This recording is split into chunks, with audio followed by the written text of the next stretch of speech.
మాజీ cricketer dashing opener Virender Sehwag ఎప్పుడు కూడా ఆసక్తికర వ్యాఖ్యలు చేస్తూ టాక్ ఆఫ్ ది టౌన్ గా నిలుస్తూ ఉంటాడు. సెహ్వాగ్ 2015లో అంతర్జాతీయ క్రికెట్కు వీడ్కోలు పలికాడు. అనంతరం పంజాబ్ జట్టుకు 2016లో మెంటర్గా ఎంపికయ్యాడు. ఆ తర్వాత పంజాబ్ ఫ్రాంచైజీ క్రికెట్ డైరెక్టర్గా బాధ్యతలు చేపట్టాడు. 2018 వరకు అదే పదవిలో కొనసాగాడు.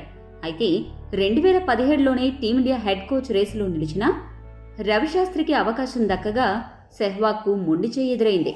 దీంతో అప్పట్నుంచి సెహ్వాగ్ ఎన్నడూ జాతీయ జట్టు కోచ్గా వెళ్లాలన్న ప్రయత్నం చేయలేదు.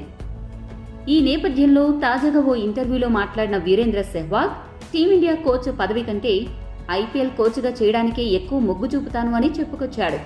అందుకు గల కారణాలను వివరించాడు. సెహ్వాగ్ ఏమన్నాడంటే, టీమిండియా కోచ్గా ఉండడం కంటే ఐపీఎల్ జట్టు కోచ్గా ఉండడానికే నేను మొగ్గు చూపుతాను. ఎందుకంటే నేను గనక భారత్ జట్టు కోచ్ని అయితే ఇంటికి 7-8 నెలల పాటు దూరంగా ఉండాల్సి వస్తుంది. ఇప్పుడు నా పిల్లల వయసు 14-16 ఏళ్లు. వాళ్లకు నా అవసరం ఉంది. వాళ్ళిద్దరూ క్రికెటర్సే.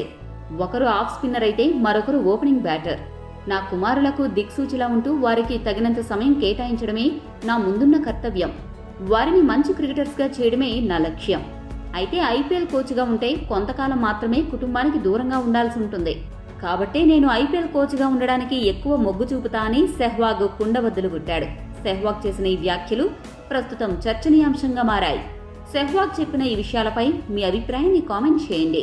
మరిన్ని స్పోర్ట్స్ అప్డేట్స్ కోసం మా ఛానల్ను సబ్స్క్రైబ్ చేసుకోండి.